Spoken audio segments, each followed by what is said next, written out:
Je suis très heureux de vous remercier au nom de l'association pour le souvenir des fusillés du Mont Valérien.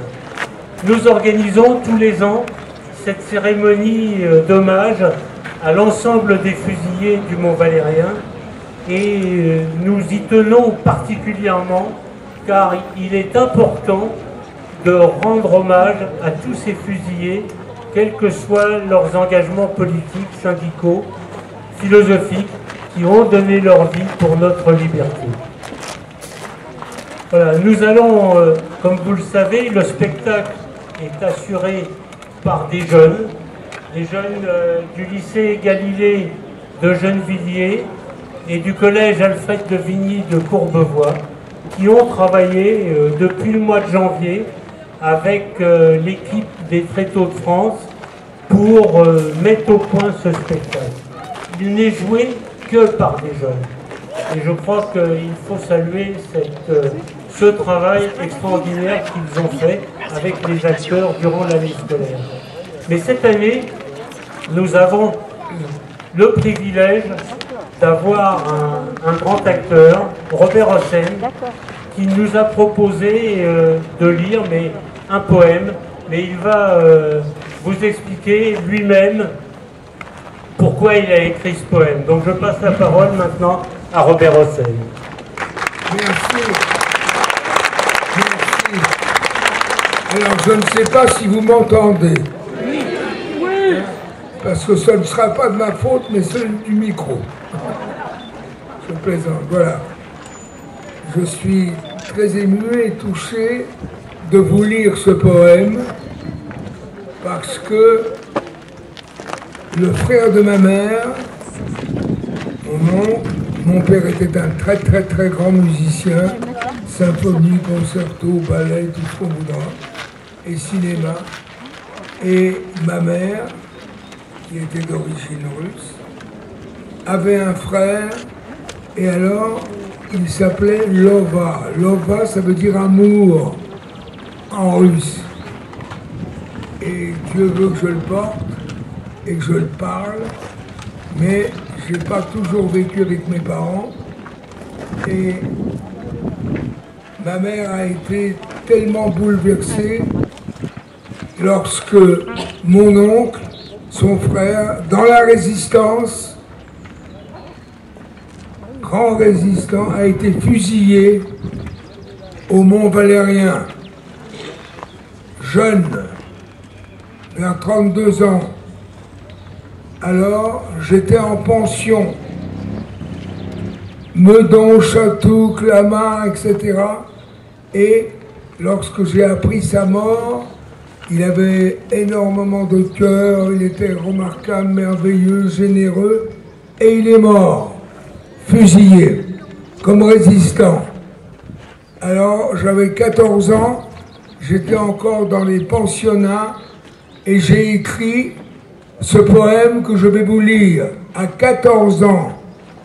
Et je le lis aujourd'hui. Il avait paru. Et je suis ému et heureux et touché que vous soyez là et de vous le lire. Je suis venu ici avec ma femme aussi, qui est parfaitement au courant de tout. Et voilà. Alors, j'essaye de vous le lire et de parler assez fort. Je ne dois pas oublier que j'étais aussi acteur. Vous croyez? Ah, il faut parler plus près. Là, on n'entend pas. C'est trop fort. La dernière nuit. Je suis allongé dans une cellule de pierre. Ma tête est appuyée contre la pierre. Mon corps est appuyé contre la pierre comme de la colle. Ma main caresse le mur rugueux et lisse. Ma main caresse le mur qui glisse. Le mur humide comme de la colle. Je vais mourir. dans quelques heures. Cette dernière nuit est la plus courte, naturellement. Je vais mourir et je pense au futur. J'ai cessé de me souvenir. J'ai si peur de regretter. Je demande pardon aux hommes de ma patrie, morts pour ma liberté. Je meurs pour les hommes de ma patrie et pour leur liberté. C'est bon. Oh, serons-nous vengés? Oh, seront-ils punis? Je crois en Dieu.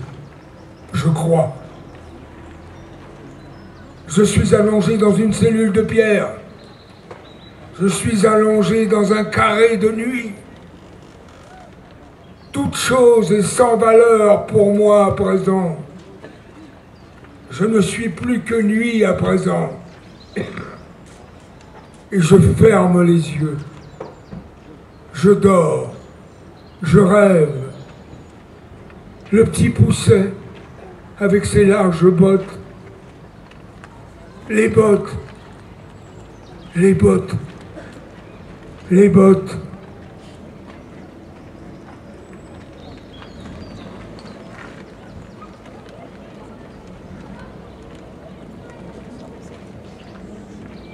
Toute chose est sans valeur pour moi à présent. Je ne suis plus que nuit à présent. Le petit Pousset. Le petit Pousset avec ses larges bottes. Les bottes. Les bottes. Les bottes. Déjà, alors, je songe aux campagnes de France, les soirs d'été. Je songe aux nuages violets, les soirs d'orage. Je songe aux herbes mouillées, les soirs de pluie. Je songe au chant des insectes, aux lumières dans les fermes, au silence dans les bois, aux enfants dans les blés. Et c'est un grand calme. La porte de la cellule est ouverte. Je suis sorti. Parmi les bottes, je suis allé dans un monde meilleur. Voilà.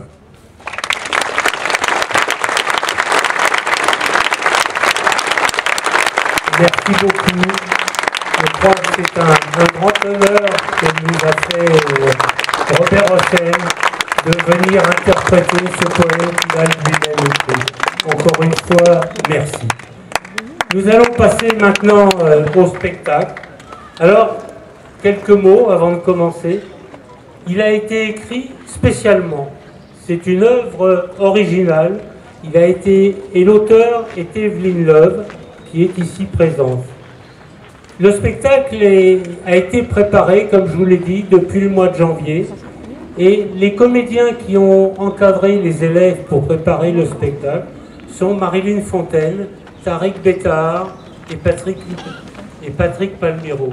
Ils appartiennent tous les trois à la Compagnie des Tréteaux de France, qui est dirigée par Robin Renucci, qui regrette de ne pouvoir être présent parce qu'il est en tournée en France et les problèmes de transport l'ont empêché d'être présent parmi nous.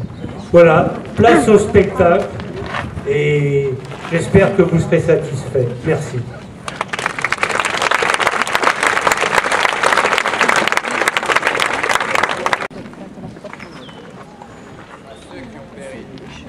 Pour la douceur de la vie.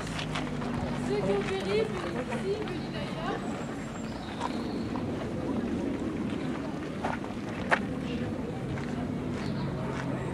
Quand toutes les libertés ont été supprimées, c'est arrivé, ça arrive parfois, ça peut toujours arriver. Certains fuient, certains courbent la tête, Certains collaborent avec le nouveau pouvoir. certains en profitent pour faire des affaires et d'autres disent non. D'autres refusent d'obéir, ils résistent. C'est dans l'épreuve qu'on les découvre. Ils résistent, chacun à sa façon. À Gennevilliers, pour notre fierté, ils ont été nombreux, très nombreux, dans les années sombres, ceux qui ont résisté, ceux qui ont fait quelque chose. Ils demeurent en silence dans la ville. Ils sont là, jeunes, pour toujours. Rue Henri Aguado, premier directeur de la maison, rejoint la résistance dès le début. Arrêté en 41, il est condamné au droit français et exécuté en mai 40. Cité Fernand B, travailleur à l'usine Astra, syndicaliste, footballeur de haut niveau, arrêté en 41, fait partie du convoi maudit du 6 juillet 42 pour Auschwitz, et meurt sous les coups. Rue André Bourgogne, arrêté en 41, et déporté à Auschwitz et Zora, meurt des faits de la déportation. Rue Louis Calmeil, s'occupait des colonies de vacances et du patronage, arrêté en 40, fusillé au Mont-Valérien en 43. Maison de repos Camille Cartier, elle entre dans la résistance en 40, arrêtée en 41, elle est morte dans la chambre à gaz au camp de Ravensbrück. Rue Louise Cassel, Chapelier et entre dans les unités et l'arrêté en 40 et est assassiné à Auschwitz. Place Jean Grandel, maire communiste de Gennevilliers, syndicaliste de la CGT, il est fusillé dans la carrière de Châteaubriand avec 26 camarades dont la plupart sont des dirigeants syndicaux de la région parisienne le 22 octobre 1940. Jules Larosse, l'auteur, son nom dans la résistance est Florent, il est fusillé en Mont-Valérien en juin 44. Cité Théophile Tenaille, arrêté en 40, conducteur d'autobus, il fait partie du convoi maudit du 6 juillet 42 pour Auschwitz. Il est conduit à la chambre à gaz, il se bat, il arrive à tuer un soldat nazi, il est abattu sur place. Jean-Pierre Timbaud, directeur de la colonie de vacances de Gennevilliers, dirigeant syndicaliste de la métallurgie, arrêté en 40, fusillé de la carrière de Châteaubriand le 22 octobre 41. Comme Guy Moquet, fusillé à l'âge de 17 ans, lui aussi dans la carrière de Châteaubriand en 1941, ils disent doucement, simplement, à voix basse, vous qui restez, soyez dignes de nous. Eh bien moi je connais une résistante, c'est tout à fait ça. Elle ne fait jamais de grandes phrases. Si tu ne lui demandes pas, elle ne dit rien. Elle habite dans mon immeuble. C'est vrai? C'est pour ça que tu as chanté l'histoire? Elle t'a donné des cours? Ce n'est pas son genre. Des cours de résistance alors? Ou bien des cours d'énergie de survie en milieu hostile? Je ne sais pas, elle m'écoute. Elle m'aide juste à voir l'essentiel. Fantastique! Elle a quel âge? 95 ans je crois. 95 ans? Mais qu'est-ce qu'elle a fait pendant la guerre? Elle faisait passer des documents, des faux papiers. Elle habitait au Grégion au 74 rue Paul Vaillant Couturier, rue de l'Arbre Sec avant. Son père travaillait chez Chausson. Elle se souvient bien de la grande grève de 1936 chez Chausson. Pour elle, tout commence là avec le Front populaire. Les ouvriers comptent sur les postes de visite pour empêcher le knockout. Elle était aux premières loges. Et puis c'est la victoire. Le premier congé payé, la fête le 14 juillet, un air de bonheur.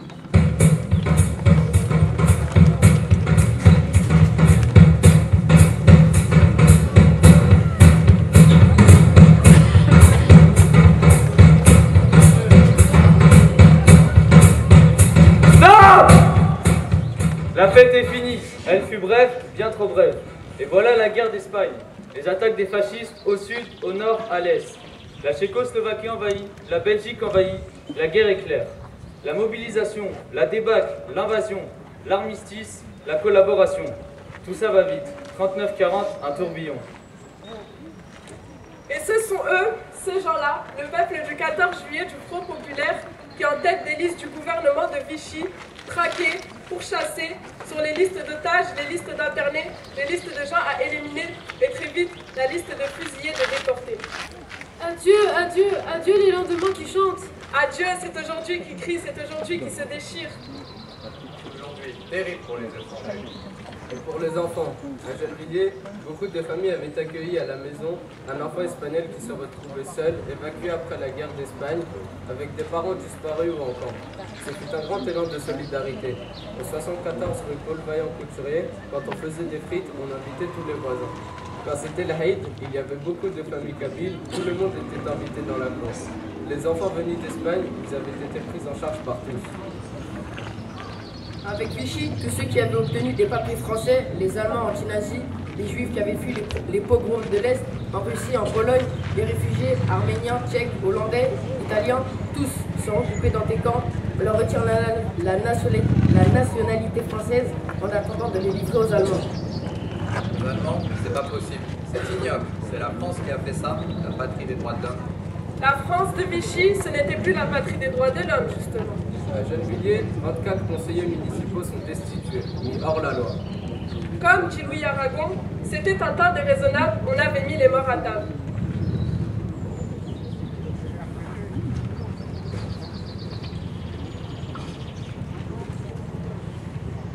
Et bientôt, ce fut une nuit qu'on ne connut pas depuis 100 000 nuits, une nuit des fers, une nuit des sangs, un chien hurle, une nuit qu'on ne connut pas depuis 100 000 nuits. Les hommes avaient perdu le goût de vivre et se foutaient de tout.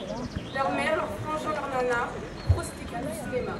Le ciel redevenait sauvage, le béton bouffait le paysage, alors, les loups ont regardé vers Paris, de Croatie, de Germanie, les loups ont regardé vers Paris. Tu peux sourire, charmante Elvire, les loups ont regardé vers Paris. Et ça fait 650 lieues, dans une nuit dont la pluie de lieux, dès qu'ils s'afflairent, une ripaille sur des morts, le champ de bataille. Dès que la peur hante les rues, les loups s'en viennent la nuit venue, alors les loups, Et les loups sont entrés dans Paris, l'un par ici, l'autre par Ivry, les loups sont entrés dans Paris. Cesse de rire, charmante Elvire, les loups sont entrés dans Paris. Attirés par l'odeur du sang, il en vint des mille et des cents, faire carrosserie ses bonbons dans ce foutu pays de France, jusqu'à ce que les hommes aient retrouvé l'amour et la fraternité. Alors, les loups sont sortis de Paris, soit par ici, soit par Ivry. Les loups sont sortis de Paris. J'aime ton rire, charmante Elvire, les loups sont sortis de Paris. Ils sont partis, bien partis. Ils sont partis, bien partis. Et ils peuvent toujours revenir. Jamais, jamais je ne permettrai cela, halte là. D'accord, mais il faudra 5 ans, 5 années terribles pour les chasser. Et des millions de morts. Non, ça ne s'est pas fait en un coup. Mais vous savez, les loups, c'est une image. Parce que quand les nazis sont arrivés dans Paris le 14 juin 40, ils ne se présentaient pas sous la forme de loups. Ils se présentaient sous la forme de beaux soldats, bien propres, bien jolis, bien athlétiques, bien peignés, bien brossés, et même bien gentils. Ils avaient reçu des consignes. Et beaucoup de gens ont fait confiance à ce vieux maréchal qui disait qu'il fallait se soumettre, que finalement, et oui, c'était tellement plus simple de ne pas voir, de ne pas savoir, d'oublier. Pourtant les réfugiés avaient prévenu, mais qui les écoutait? On n'aime pas entendre les mauvaises nouvelles. Ils avaient prévenu. Et Tortura est terroré. Ils torturent, ils assassinent, ils ne reculent devant rien, c'est le règne de la cruauté. Voilà ce qu'est crié le réfugié italien. Il était dans les années 30. Hitler est Wahnsinn Rassismus. Hitler, c'est la haine, la folie, le racisme. Ils ont des théories absolument folles et tout ce qui n'est pas comme eux, capote. Ils voient des complots partout. Ils haïssent les Noirs, les Métis, les Juifs, les Tziganes, les communistes, les protestants, les handicapés, que sais-je. C'est toujours la faute d'un groupe ou d'un autre. Ils ont créé des camps où ils mettent les gens à mort derrière les barbelés. Voilà ce qu'il criait le réfugié allemand. Et c'était dans les années 30. Malaga, Almeria, Guernica. Et ils ont tiré sur la foule des centaines de milliers de morts. Voilà ce qu'il criait le réfugié allemand. Moi je voudrais fuir purement de tout ça. Mais où faut-il aller pour leur échapper? Sur la Lune?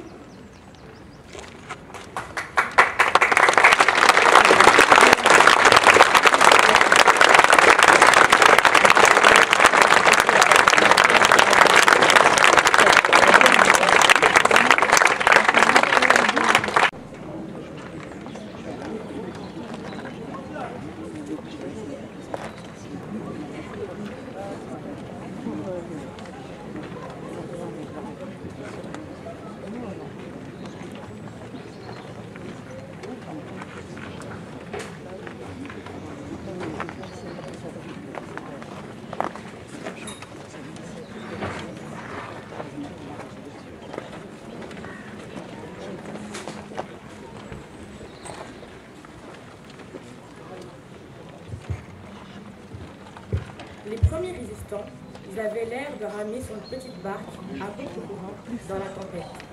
Ils avaient l'air complètement fous. Quand la cruauté prend le pouvoir, ils ont l'air fous, ce qui reste normaux. Pourtant, ils ont raison. Ils ont raison parce qu'ils gardent toute leur raison en un temps de déraison. Tout seuls, ils portent l'avenir sur leur petite barque à contre-courant. À Londres, Jean Marin, français, il travaille à la BBC. Ce jour-là, 18 juin 1940, on attend un général de brigade, Charles de Gaulle, sous-secrétaire d'État dans le deuxième gouvernement de Paul Reynaud. Il doit faire une déclaration. Elisabeth Barker le fait entrer studio 4C. Il s'assied, il enlève ses gants, il les pose dans son képi. Il est grand, maigre, les yeux bruns, l'air triste, il est distant, pas aimable. Il est concentré, incroyablement concentré. J'ai rarement vu quelqu'un d'aussi concentré. Nous allons procéder à un essai de voix. Dites quelque chose, je vous en prie. La France. Un peu plus long, s'il vous plaît. Continuez. La France. Bon, ça suffit. Allons-y. Micro, c'est à vous. Nous sommes submergés par la force aérienne et terrestre roumaine. J'ai rien utilisé. L'espérance doit être disparaître. Mais une capitale définitive, non. Croyez-moi, moi qui vois en connaissance de cause, que rien n'est pour la France. La France n'est pas seule. Elle n'est pas seule. La France a perdu une bataille. Elle n'a pas perdu la guerre. Moi, général de Gaulle, actuellement à Londres, j'invite tous les officiers et soldats français à se mettre en rapport avec moi. Général, hier je vous ai entendu à la radio. Le voilà, c'est de répéter. Qui suis-je? Je m'appelle Félix Eboué. Je suis actuellement gouverneur du Tchad. Je suis né en Guyane. Je ferai tout mon possible pour que le Tchad soit l'une des bases de la liberté retrouvée contre tous les racismes, à vos côtés. Et à Paris, place du Trocadéro, musée de l'homme. Germaine Tillon, elle revient d'une mission dans les Aurès. Il y a un général à Londres qui dit que la guerre n'est pas finie. Il s'appelle De Gaulle, c'est sur un pseudonyme qui ça peut bien être. Yvonne Don, bibliothécaire. Non, ce n'est pas un pseudonyme, il s'appelle vraiment comme ça. D'ailleurs, le gouvernement l'a condamné à mort et a confisqué ses biens. Il a un nom prédestiné, comme nous d'ailleurs, musée de l'homme. Nous sommes prédestinés à défendre l'homme, non? En tout cas, je suis bien placé pour savoir que toutes les théories raciales et racistes ne reposent sur rien, que sont des absurdités. Allez, c'est le moment de mériter notre nom. Que faire? Il faudra un contact avec nous. On l'aura. Agnès Humbert, attachée du musée des arts et traditions populaires. J'ai une piste, Gloria. Gloria, c'est une amie? Non, c'est un réseau d'intelligence service. Notre mouvement va se transformer, il va devenir un réseau. Mouvement, réseau, quelle différence? Une grande différence, je vous expliquerai. Il va falloir recruter. Comment recruter sans se faire repérer? J'ai entendu parler d'un groupe spontané comme le nôtre qui s'appelle Valmy. Valmy comme la bataille? Oui, comme la bataille. Écrivons un journal. On pourra le tirer sur la vieille Roméo qui est sur la cave du musée. Numéro 1, Résistance, bulletin officiel du Comité national de salut public. Comité national de salut public? C'est peut-être un peu grandiloquent. C'est formidable. Boris Vildé, linguiste, il est né en Russie. Salut public, ça rappelle la Révolution française et ce sont bien les valeurs de la Révolution française que nous allons représenter. Boris, tu t'es évadé. Jonathan Lipinski, le mari d'Yvonne, lui aussi de retour. Tout de suite, il joue un rôle important. Il était entré au musée en tant que chef magasinier et il était devenu petit à petit un chercheur réputé. Il parle 5 langues couramment.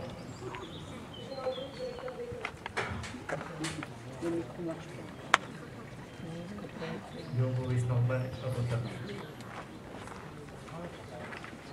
René Sénéchal, il travaille dans un garage.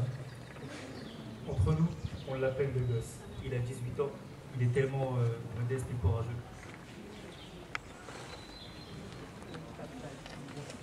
Dans le 41, il se passe des choses bizarres. L'air est grave, quelqu'un du musée a dû parler. Vous dénoncez peut-être que nous sommes suivis, surveillés, j'en suis sûr. Il y a un agent double quelque part. Un traître avait inscrit le réseau, nous serons qui après la guerre. La Gestapo nous dépêche et nous sommes tous arrêtés l'un après l'autre. Boris est poussé en zone C. J'en arrête. Il remonte à Paris pour essayer de sauver. Il est pris aussi. Le 23 février 1942, c'est une date que je n'oublierai jamais. Au Montréal, il fait très froid, le camion qui transporte les condamnés ne peut pas remonter la pente. Il faut porter jus et 3 cellules pour marcher. Ce jour-là, mes frères, mes amis, mes camarades sont tous assassinés. Nous, les femmes, nous sommes déportées. Une autre résistance commence pour ne pas devenir folles. Pour survivre, pour revenir et témoigner.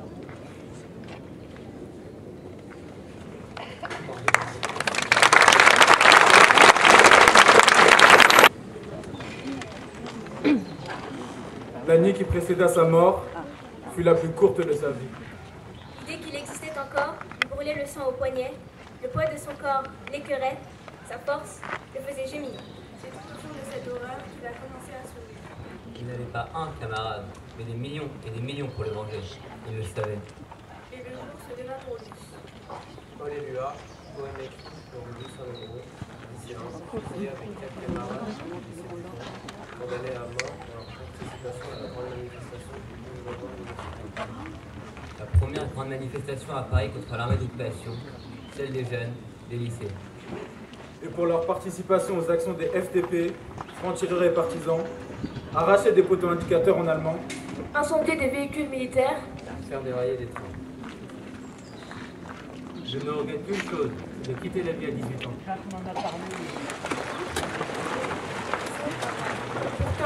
Pourtant, ce cœur, il a hissé la guerre. Il a hissé la guerre. Il est au rythme des saisons. mais il fallait qu'Hitler soit vaincu. Il le fallait. Pour la démocratie.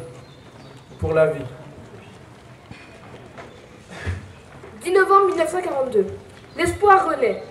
Le monde, habitué depuis 3 ans et 2 mois à voir l'Allemagne promener ses armées victorieuses sur les continents, a vu brusquement changer la face des choses. L'Afrique du Nord est entrée en guerre. Les Alliés sont entrés victorieusement dans Alger et Oran, soutenus par la résistance locale. 11 novembre 1942. En représailles, les troupes allemandes ont franchi la ligne de démarcation. L'opération a pour nom Attila. Attila, c'est tout dire. Le gouvernement de Vichy a tombé le masque. Désormais, collaborer, c'est aider directement l'Allemagne. 15 novembre 1942. Par moins 10 degrés, la résistance soviétique se poursuit à Stalingrad. En septembre, Hitler déclarait « Stalingrad sera prise, ce n'est qu'une question d'heure ». 2 mois après, Stalingrad tient bon. Aujourd'hui, 875e jour de la lutte du peuple français pour sa libération. Les Allemands annoncent qu'ils lancent une opération de récupération du papier par les enfants des écoles. Ils disent « Les petits collecteurs vont se mettre à la tâche avec une ardeur accrue à la perspective de gagner un lot à la tombola qui va récompenser leur effort. » Comme les Allemands sont gentils avec les petits-enfants, c'est le langage de l'ordre. Attention, moi je dis, savez-vous pourquoi les Allemands ont besoin de papier? Parce que du papier, on tire la cellulose qui sert à fabriquer des explosifs. Les Allemands affament nos enfants et veulent en plus se faire aider par eux. Ne les aidez pas, plus avec une boulette de papier. Il se passe des choses terribles en Pologne, inimaginables. Et pourtant, elles sont vraies. Les témoins se sont échappés et ont raconté. Des trains entiers d'hommes, de femmes, d'enfants, de vieillards. Des familles entières, parties de Drancy, disparaissent à leur arrivée dans des chambres à gaz. 28 janvier 1943. Aujourd'hui, la 6e armée allemande, encerclée devant Stalingrad, s'est rendue. C'est un événement considérable. Les Allemands ont subi leur première grande défaite. Stalingrad, Stalingrad, toujours on s'en souviendra. Pour les nazis, c'est le début de la fin. On les aura. En 1943, rien que dans Paris et la banlieue, il y a 32 000 agents de la Gestapo. Les nazis sont toujours à Paris et la répression fait rage. Maintenant, c'est tous les jours qu'il y a des fusils au Mont-Valérien.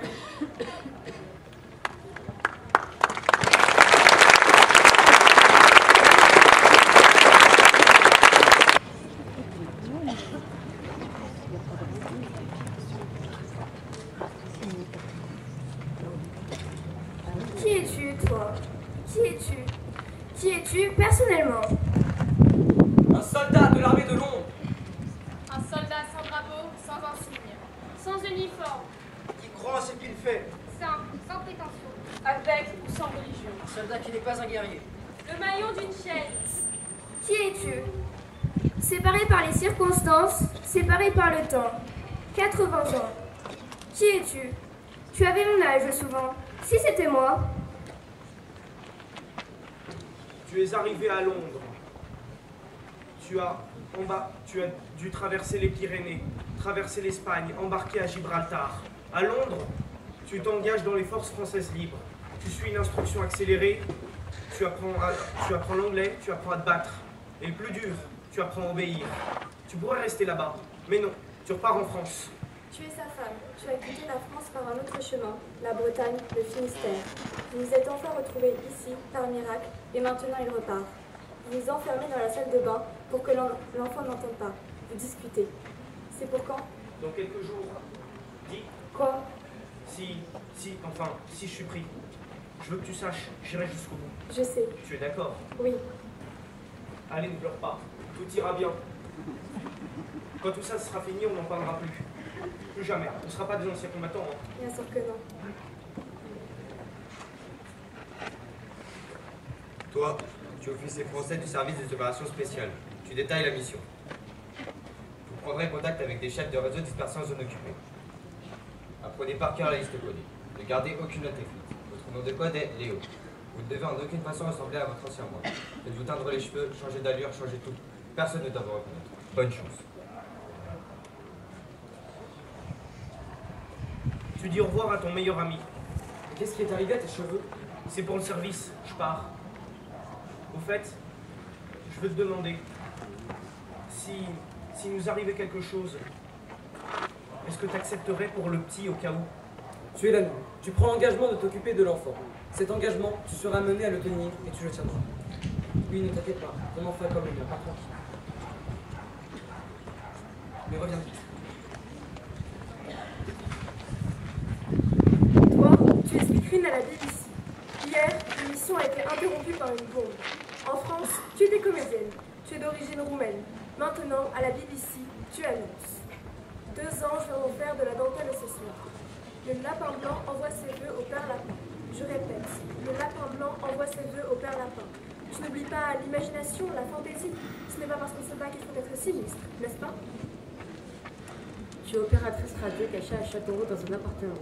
Tu captes, tu codes, tu décodes, tu transmets. Selon un aspect surréaliste, ces codes complexes et précis déclenchent un sabotage, annoncent un atterrissage, le nombre d'avions, de personnes, l'heure, l'emplacement du terrain, la grande zone, des ailes. Beaucoup d'activités ont lieu la nuit. Tu penses, nous les clandestins, nous sommes les gens de la nuit. Cette pensée t'apaise, les gens de la nuit.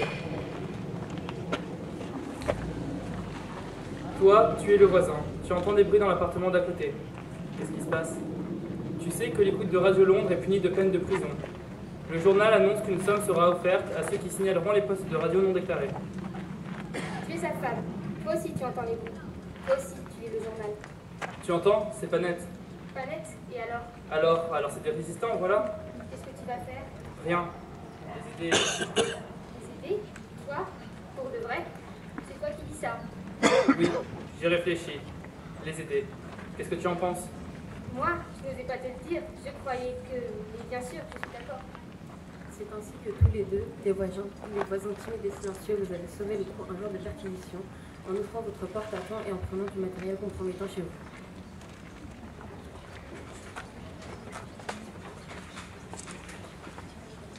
Tu es anglais, tu pilotes un Lysander, un de ces avions qui fait la navette entre l'Angleterre et la France. Cette nuit, 8 de juin, tu embarques 3 personnes et des caisses d'armes. À minuit, décollage de Togmer. Ça secoue, tu voles. Voilà Cherbourg, le barrage de la Flaque, tu zigzags, tu montes, tu descends, au milieu d'un feu d'artifice. Tu es passé. Maintenant, il faut trouver l'objectif en suivant les reflets de la lune sur les cours d'eau. Ça y est, enfin, la lettre convenue s'allume en morse. Tu descends dans la trouée d'approche. Le balisage s'allume. Tu atterris dans un champ. Tu stoppes nez à nez avec un pommier. Tu poses une échelle sur le cockpit.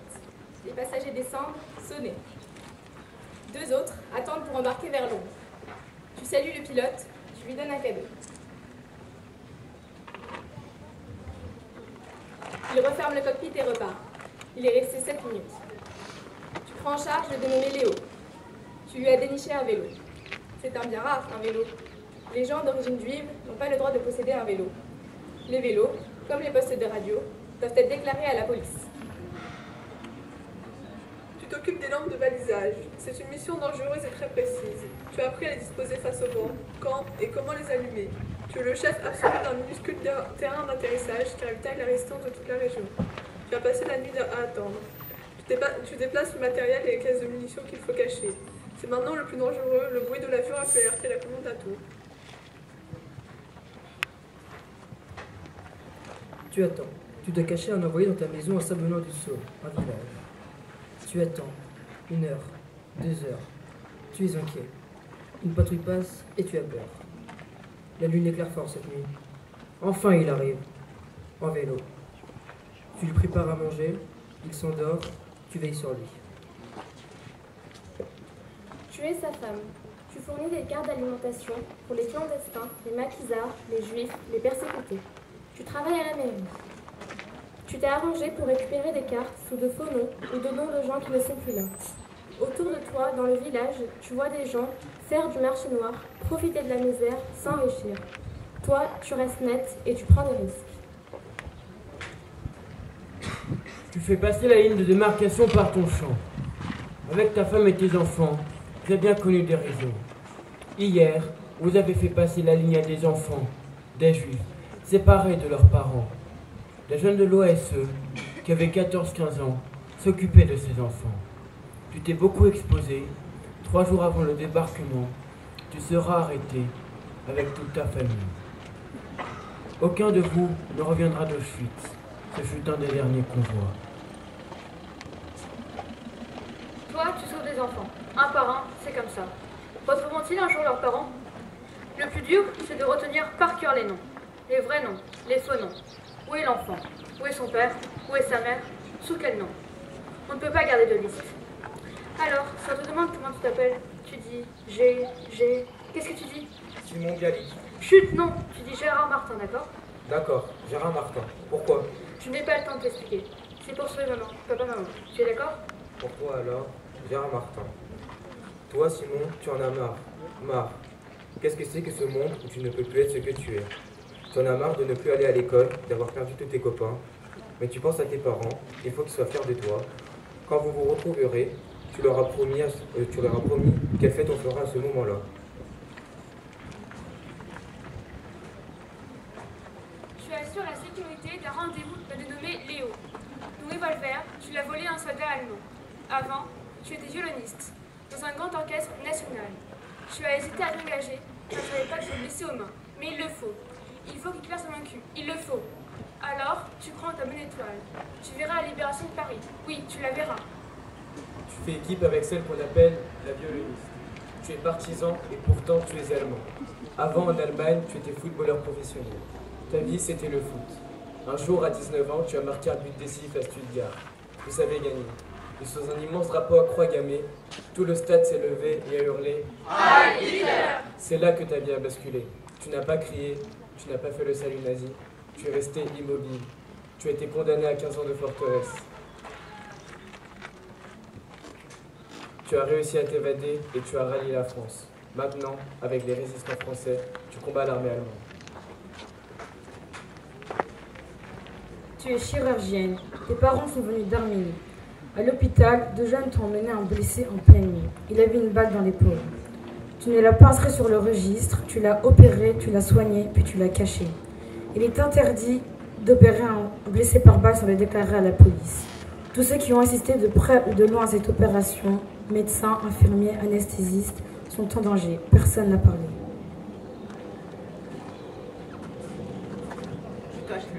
Tu caches Léo chez toi depuis plusieurs jours. Il a achevé sa mission à rencontrer quantité de gens, établi des contacts. Il tape son rapport sur ta machine à écrire et le transcrit avec une clé de code. Au fur et à mesure, tu brûles ces notes.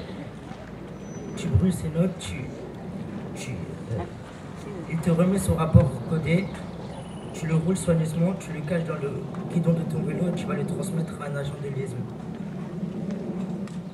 Tu récupères les documents pour le transmettre à un opérateur radio.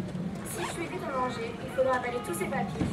Même codés, ce sont des renseignements qui ne vont pas tomber entre les mains de la Gestapo. À la Croix-Rouge où tu travailles, un jour quelqu'un vous a remis une lettre trouvée par terre. C'était écrit à remettre à la Croix-Rouge. Le mot disait « Ma chère petite fille, mon cher Gustavo, ta mère écrit sa dernière lettre. Demain, à 6 h, le 10 mai, je ne serai plus. Ne pleure pas, ta mère ne pleure pas non plus.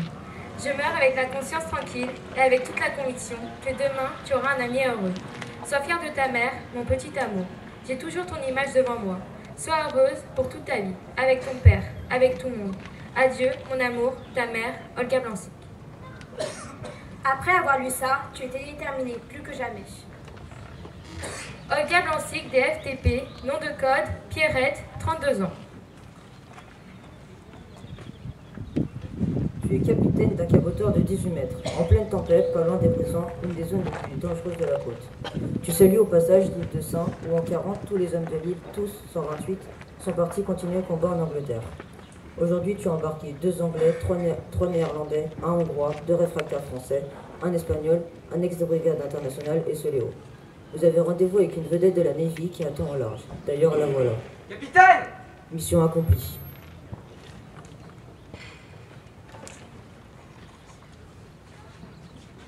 Cette chaîne, on peut la rembobiner, la refaire version catastrophe. L'ami qui se défile, le voisin qui dénonce, la lampe oubliée, l'enfant qui oublie son faux nom, la chirurgienne qui refuse d'opérer, l'avion qui s'écrase, etc. Les saloperies ne manquent pas en période troublée.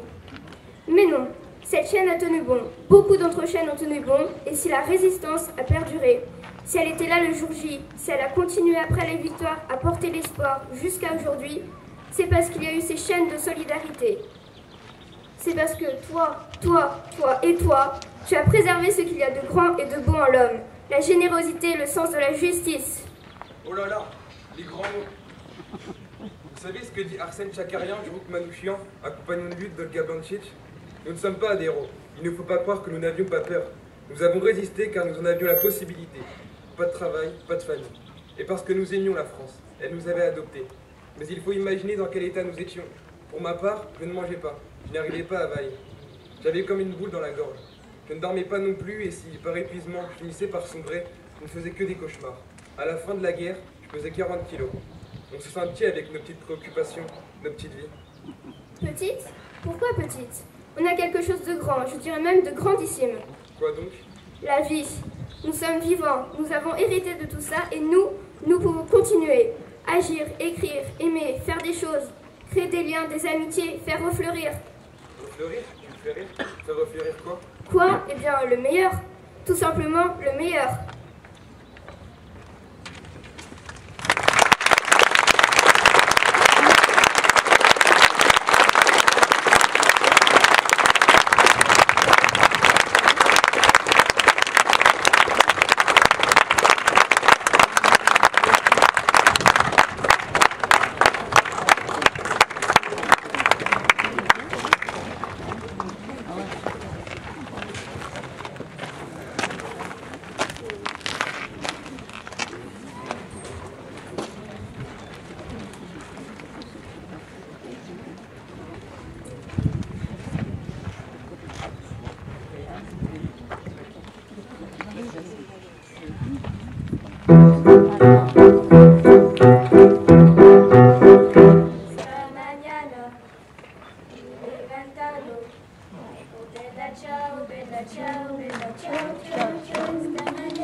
One morning, I woke up. Oh, bella ciao, ciao, ciao, ciao. One morning, I woke up and I found the invader. Una mattina mi sono alzato. Oh, bella ciao, ciao, ciao, ciao. Una mattina mi sono alzato e ho trovato l'invasore. Oh, partigiano, portami via. Oh, bella ciao, ciao, ciao, partigiano, portami via, che mi sento di morire. E se io muoio da partigiano, oh, bella ciao, ciao, ciao, e se io muoio da partigiano, tu mi devi seppellire, e seppellire lassù in montagna. Oh, bella ciao, ciao, ciao, e seppellire lassù in montagna, sotto l'ombra di un bel fiore, tutte le genti che passeranno. Oh, bella ciao, ciao, tutte le genti che passeranno, mi diranno che bel fiore, e questo è il fiore del partigiano. Oh, bella ciao, ciao, ciao, e questo è il fiore del partigiano.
Merci beaucoup.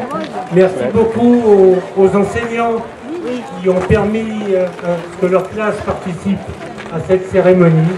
Merci beaucoup aux Tréteaux de France qui ont aidé à la mise en scène et aux acteurs qui ont travaillé avec tous ces jeunes. Et puis un grand merci, vraiment un grand merci à tous ces jeunes lycéens et collégiens qui ont, en plus du travail scolaire, fait ce travail de mémoire. Vraiment, je suis ému en le disant, mais vraiment c'est un grand merci. Alors maintenant,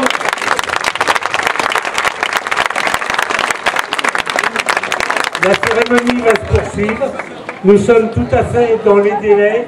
Et la cérémonie officielle avec les défauts de gerbe commencera à 15h15 précise.